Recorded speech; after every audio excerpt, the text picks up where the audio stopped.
बिस्मिल्लाहिर्रहमानिर्रहीम। अस्सलाम वालेकुम। आज हम बनाएंगे बीफ बोनलेस बट कढ़ाई बनाने की रेसिपी। ये बहुत ही शानदार और बहुत ही फ्लेवरफुल बनकर तैयार होती है।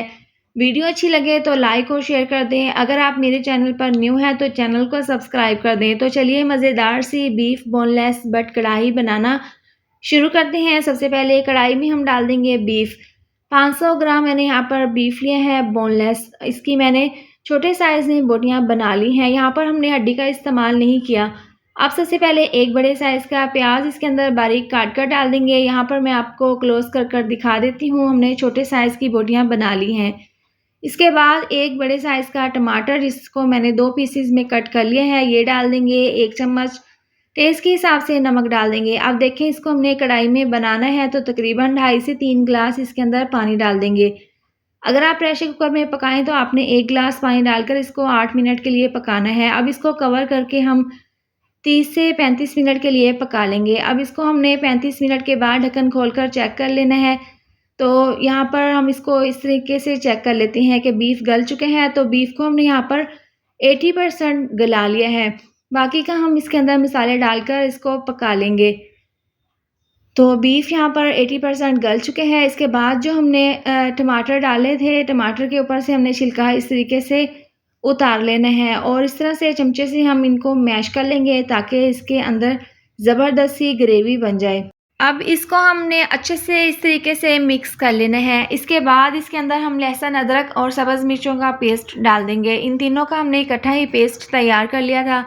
ये 2 चम्मच इसके अंदर डालकर हम इसको इस तरीके से मिक्स कर लेंगे और मीडियम आंच पर हम इसको 1 से 2 मिनट के लिए पका लेंगे। अब देखें, बीफ में थोड़ा सा पानी है तो इतना पानी हमें चाहिए होगा क्योंकि हमने इसके अंदर मसाले डालने हैं, तो मसालों को हमने इसी पानी में पकाना है। अब लहसुन अदरक का पेस्ट डालने के बाद अच्छे से हमने इसको पका लिए हैं। 1 चम्मच कुटी हुई लाल मिर्च डाल देंगे, आधी चम्मच हल्दी पाउडर और 1 चम्मच धनिया पाउडर डालकर हम इसको अच्छे से मिक्स कर लेंगे। मिक्स करते हुए पानी में हम इन मसालों को पका लेंगे। तो यहाँ पर पानी जो है वो इसका ड्राई हो गया है, मसालों का कच्चापन भी दूर हो गया है। तो इस पॉइंट पर हम इसके अंदर आधा कप डाल देंगे ग्राइंड किया हुआ दही। दही डालकर हम इसको अच्छे से मिक्स कर लेंगे। अब देखें, दही का जो पानी निकलेगा उसको हमने ड्राई करना है। तेज़ आंच पर हम इसको पकाएंगे। अब इसको पकते हुए 2 से 3 मिनट हो गए हैं। दही का पानी जो है वो हमने ड्राई कर लिया है। अब बीफ यहाँ पर अच्छा खासा गल चुके हैं। इसके बाद हमने इसको भून लेना है। तो इसके लिए हम इसके अंदर 1 कप डाल देंगे ऑयल। आप घी का भी इस्तेमाल कर सकते हैं। ऑयल डालकर हम इसको अच्छे से मिक्स कर लेंगे। अब मीडियम आंच पर हमने इसको भून लेना है ताकि इसकी ज़बरदस्त सा ये भुना हुआ गोश्त बनकर तैयार हो।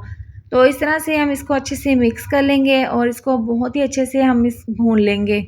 अब देखें, शुरू में हमने बहुत ही कम मसालों का इसमें इस्तेमाल किया था क्योंकि बट कढ़ाई जब भी बनाई जाती है तो इसमें ऑयल या घी डालने के बाद ही काली मिर्चों का इस्तेमाल किया जाता है। अब इसके अंदर हम पिसी हुई काली मिर्च डाल देंगे आधी चम्मच और इसके साथ ही 1/4 चम्मच पिसा हुआ गरम मसाला डाल देंगे। इससे बहुत ही अच्छी सी खुशबू और बहुत ही अच्छा सा फ्लेवर आएगा। जब भी हम ढाबा पे या फिर रेस्टोरेंट वगैरह पे बट कढ़ाई खाते हैं तो इसी तरह से वो बनाई जाती है जो कि बहुत ही मज़ेदार लगती है। तो आप आसानी के साथ बट कढ़ाई अपने घर पर इस तरीके से ज़रूर ट्राई करें।